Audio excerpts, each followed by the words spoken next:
Okay, here at the 6-hour endurance race at AMP, Atlanta Motorsports Park, which is up north Georgia, up in the mountains. It's not too bad. Great drive, beautiful scenery for sure. Just go ahead and let you know now, this is a really long video, so go ahead and either skip through or just go ahead and swipe. It's fine. Just trying to get this out of my archive, and I've been wanting to just put it somewhere so it's not staying on my phone too much. But nevertheless, this is the full lap, so you could just see how it is. A lot of initially, you could just notice there's a lot of altitude changes. Nothing crazy, but it's crazy enough for a kart track. And every time I look at the video, it doesn't do it justice at all. Like it's the hills are a lot bigger than you think. I mean, this one right here is easily about 10 feet, maybe a little bit more.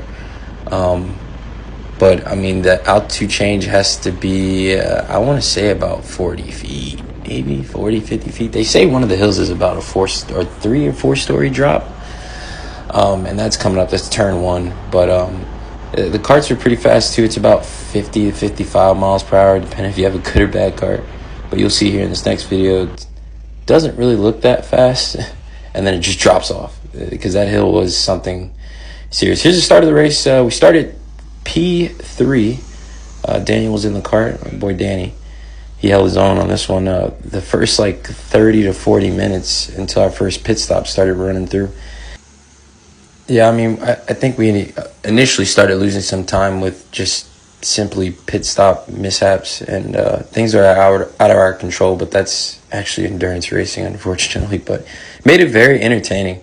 But yeah, sorry with the text there, it's in the way. But yeah, we were P3, went down to P5, back up to P3, and then P1 right here actually. So that's Danny right there, Daniel.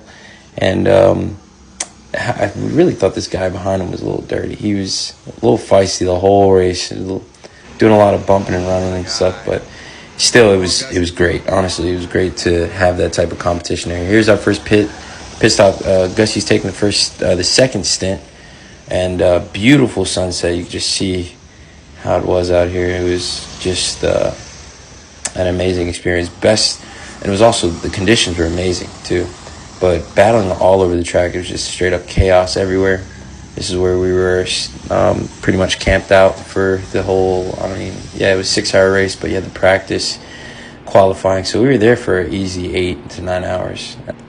So here comes my second stint, actually. Sorry, this was our last stint for the night. I was taking it, I was basically going to bring it all the way back home for the finish. And right here you can see we actually have to, it's best to actually get your weight set, weigh in, get there early, man, be ready to go. But my driver comes in, and there was a bit of a mishap because there were no karts available to be passed on, so we had to wait for them to transfer the kart. This person was taking way too long to take their transponder and weight out. They were actually taking the weight out first instead of the transponder. They should have just passed the transponder, left the weight. But here I'm waiting on them to fuel it, and you might wonder why I'm standing there awkwardly. I just didn't want to be in their way. I wanted to let them do their job. But get the seatbelt on and just get the transponder, and Danny gets the transponder, and I just go ahead and floor it and see what this kart has. I have very little time here to figure out if this kart is good or not, but it really didn't matter because I was going to have to bring it home regardless. But really quick, I realized that this kart was definitely decent, specifically on the uphill. So this hill for sure, it was actually not bad as long as I got momentum. But on the longer straights, it just didn't top out very well. And you'll start to see that later on. A couple battles I've had. Just the biggest thing with the endurance race is just trying to make way with traffic as best as possible and as efficiently as possible. This guy actually, gentleman driver for sure. I raced with him the first stint, and I had a poor car. He had a better car, and we had a good battle for sure. This time I noticed I had a better car, but one of the key things I would like to point out here in the endurance race, you don't want to make any half-hearted moves. And here I did in a way. I wasn't sure if I wanted to go for it, and then he's back to my side. I went deep, hit the apex, it went deep, and now we're side by side, and I'm back behind him. And it's just wasting time. But I knew my kart was faster because I ended up bump drafting him up here, and I'm not sure what happened here. I know obviously he went out wide on purpose, but I thought he was actually letting me through. But the more I look back at this, he may have actually been defending. But that's communication. When you're in a race, you really can't communicate. It's really just hand signals and body signals you kind of have to read. But here, notice this guy's slow. Just going to scoot to the right, and hopefully he sees me. He does. He backs out. Give him a wave. Yeah, just to say thank you, and I do that a couple times. Here, you could see there's a couple people, they're going slow, but they're going in the pits. They're done on their stand. That's great because those are... that's just less time lost, because I would have to spend more time trying to pass them. Somebody went through the dirt. Don't know what happened there. That's not sure if it was like two people went side by side through that corner, because that's something you don't want to do. And they've even threatened us with black flags if you do that. That guy goes wide, this guy goes wide, and that's where you just try and take advantage of these things. And the less mistakes, the better, for sure. I mean, this race was all about people making the least amount of mistakes and also driving fairly well and getting lucky with decent karts. So there was a lot of factors which made it interesting. This guy waves me by, and initially I gave him a tap, just let him know I was there, but a friendly tap, nothing aggressive. And he lets me through, and I mean, give him a wave. I'd just like to thank you again. So, let's see, where are we at here? This is a move that I sent it a little too much. Went deep, locked up. That's what really happened. I locked up and went deep. I had to get off the brakes and get back on, and I was a bit frustrated that I even did that and just spent that much time just doing that. But got my head back right and been patient, and the move came back to me, so I wasn't complaining too much. That was me coming up the hill, and it's another exterior view. Just the karts, they don't look that fast, but I thought I'd plug it in just to show you just how it was from the outside. But coming over the hill here, this is one of the fastest laps I had, or cleaner laps I had. Really trying to tidy up and get a good run on the uphill, because you will lose easily 2 seconds there. Easily 2 seconds. I open out really wide there. I didn't go over the rumble strips that time around. And then I really am trying to keep the momentum up coming down here. And so I open it out really wide. But there's a couple lines going through there. And there's a line you take more inside, and then there's a line you could take more outside. So just whatever one you're best at, I guess. But here you're going to brake and then kind of carry it out. Trail brake in, and then you're on the gas probably a third into the corner. And pretty much this long uphill straight now, just full throttle all the way up, and you reach probably about 50, 55. And I'm coming up to the penultimate corner. There was a flag to the right. It was perfect braking spot, perfect, and I just used that the whole day. This is an example of just kind of hugging an inside line. You'll see a lot of the times I'm going out wide just to keep the momentum up. And it was a varying thing, because there's some people that could hold the inside much faster, but then the outside, you had such a higher speed at the end of the straight.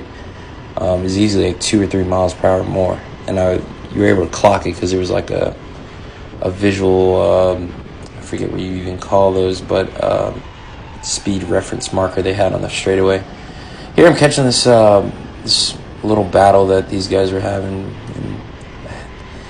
Not really the greatest thing, because, just spending more time trying to pass people, but we're going to try and do it efficiently. There's a yellow flag wave, so I raised my hand, just stay behind for a moment, and fast forward through. As they start bunching up here, I knew this was probably a better chance to make a move, but just really look at this steering wheel input. Like, he's going to duck left here, and then I'm just quick right.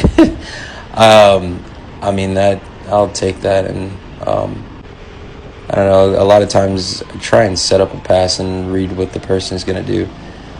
Here you just see how much I catch it, this other driver on the brakes, and it was really weird. I wasn't sure if he was wearing an Amazon vest or a Walmart high-vis, but he's a solid driver. But here I was still being patient, no point in passing here. On the uphill, you can kind of see my kart was a little bit stronger than most, but the biggest thing is when you get on the power. But here I lift actually slightly early, and he goes out wide, so I'll go and take it. Get the pass done. That's 2 of 3. And now this person, I'm not sure if this was a female or male. It didn't really matter, but I saw they were a little slower, so didn't really want to waste time there, and just got that pass done there. They actually backed off, so I didn't cut them off. But fast forwarding, possibly, maybe not. Yeah, there we go. All right, white helmet guy. He was decent. I caught him probably, I think it was like a lap or 2 later. And here is a really odd one, because, I mean, I wasn't braking too terribly early, but or late. He was braking really early, I think. And once I noticed that, I'm going to go up the inside. Why not? Take the position. Very efficient pass in the last 2 laps, and I'll take it.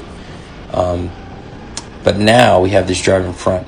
I noticed really quick he was very fast because I was not catching him. It took me about three or 4 laps to catch him. Actually, no, it took more than that. But this was 3 laps probably of just clear air. Me and him were just gone. And it was very interesting because there was 25 other karts on this track, yet we didn't see anybody for that amount of time. So we caught a nice block of clean air, which was great. A good chance for me to really check my lines and make sure I did have the fastest, not the fastest line. Yeah, the fastest line possible. Here I start to see other drivers up ahead of him. First off, this guy's he's wearing a black shirt, black helmet, and green pants. So something to note, because there's somebody else that's wearing all black that we end up battling as well. But yeah, he starts to catch people, which is great, because he's going to lose a little bit of time. I will too, but I have a chance of catching him a little bit more when you're running traffic. That's just the beauty of the endurance racing, the lap traffic. That driver did not hit the wall. I only say that because the regular rental kart races, you can't use the full track, and that's because of the insurance, and I'm hoping they won't do the same for the Enduro, so that's why I say that. And coming up here, I believe this is when he caught the other driver in the all black. Actually, no. Well, that's me again, but no, this is not that part. Sorry. But you can see here, actually, this is when I noticed my kart was definitely not the fastest in the straight line. Just look, he just rockets past this guy. It doesn't look that fast, but in these karts, that's pretty fast. He ends up pulling on him, too, and it's just like, whoa. I mean, it's definitely, I'm at a disadvantage, and I knew that, and I was kind of noting that as just in case I did catch him, noting his strengths versus my strengths, at least with the karts and driving style. With this gentleman here, he was solid. He had an interesting helmet. I think it was a dirt bike helmet, but no, it definitely was a dirt bike helmet. Again, not trying to want to pass him as efficiently as possible, and I thought this was a good place. I actually locked up a little bit and just corrected it, and that's why there was a lot of steering wheel input. I was trying to make sure I didn't do a 360 there. Past him, this guy with the red tape on the back of the kart. I had a battle with him on the first race, my first stint, and he made it pretty hard, and it was apparent that he was going to do the same thing again. Again, I like to just give a little tap, let people know I'm there, so there's no surprises. He looks the opposite way, which was practically pointless. There was nothing there, and he would have ran me to the grass if I was there. But I open out wide, and this is where you could see the wider line. You're able to carry out more speed, and by the end of the straight, I have a higher top end. Not sure if he was in a different weight class, though, or if he had just a bad kart. I think he was in the same class, though. It was the 175, and then there was a 2-something pound class. Coming up this hill, though, you can see I'm getting close to the guy in the black, which is great. I'm slightly more efficient with traffic, so that's a good sign. But still, we'll need to be clean. Try not to make too many mistakes, and just keep looking forward, pretty much. And so here, I'm trying to see who he caught this time. Okay, so this is the other driver with the black. He has all black.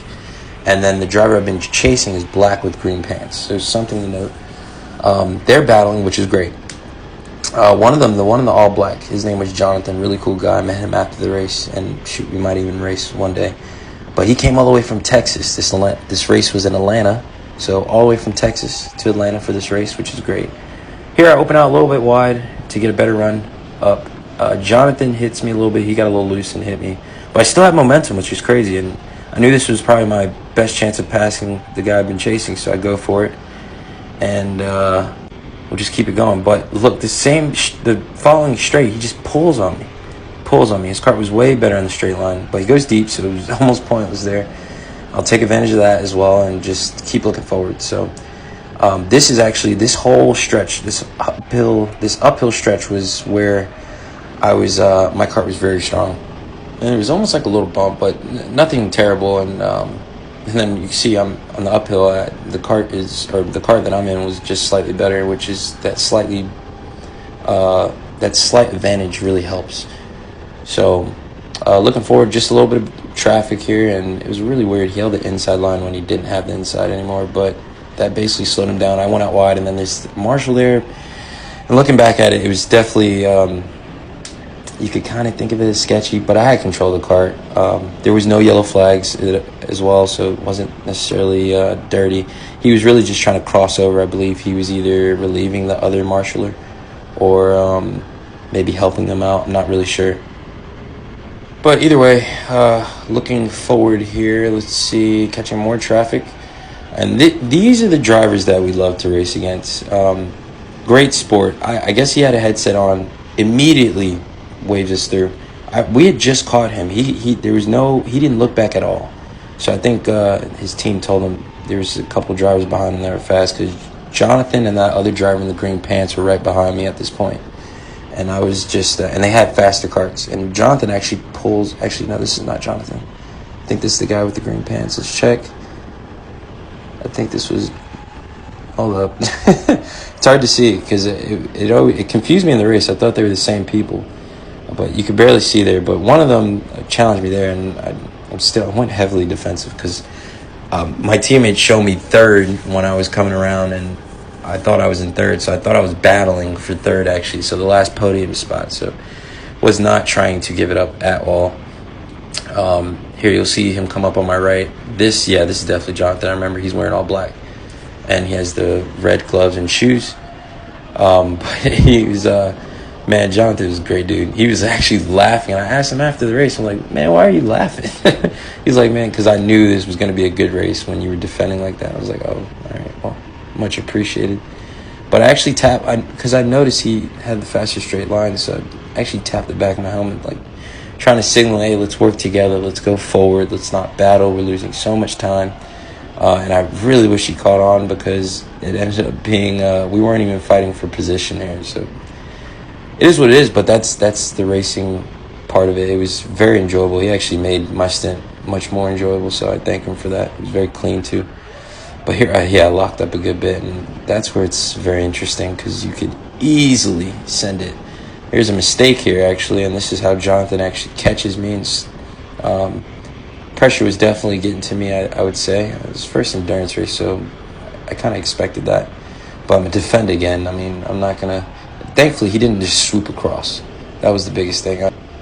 But he eventually does pass me and pulls on me, and this is me again, just to see. I mean, the karts are really not that fast, but they're still fun, and you can see the elevation changes there. But here's the checkered flag.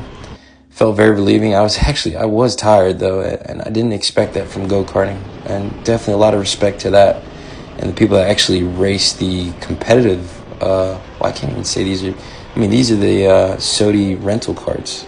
But when you start getting into L206s and the KAs, it's just a lot more, at least, because they go about 60 to 70.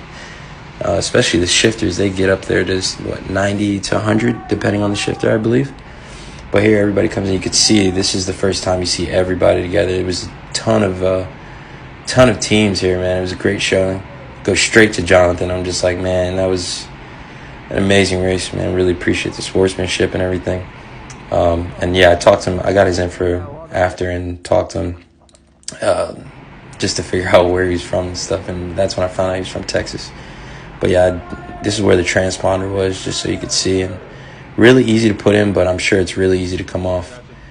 Do the weigh-in, and that's pretty much it. I mean, that was the end of the race. We came in fourth overall. Those guys to the left, he was from Cincinnati. Him and his team are from Cincinnati. So people came from all over for this.